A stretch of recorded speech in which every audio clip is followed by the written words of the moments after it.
Ik ga het ook zeggen, want het is heel mooi waar. En ik mag graag fietsen, ik vind het geweldig.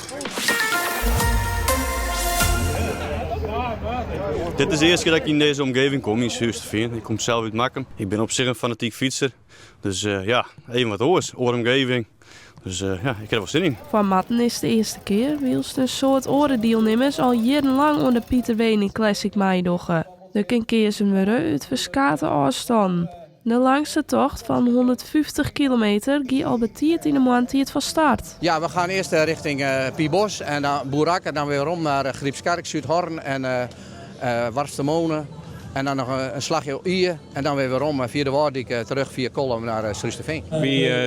Door mijn 6 jongens van ons Sruster fietsploegje uit Sruzem doen we mij van 150 kilometer. De bibbel was wat hapering onderweg. Als de spieren je net in de steek letten, dan gaat het wel goed. Maar Hoe viel het tot nota?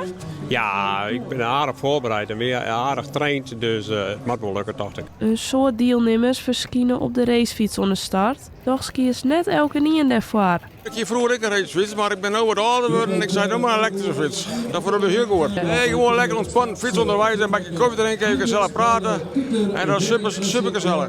We gaan toes voorinschroeien en we hopen nog 200-300 erbij vandaag, dus 1400-1500 deelnemers. Na de lange tocht wie het tiert om de skonkenrest aan en even te ontspannen. Ja, en een glasje bier op het mooie Torenplein, hè, mooi versierd. Dus bier en een stukje patat en dan komt het helemaal goed. Ze zijn allemaal winnaars, ze krijgen allemaal medailles, ze zijn allemaal winnaars, ze mogen allemaal genieten van deze mooie tocht.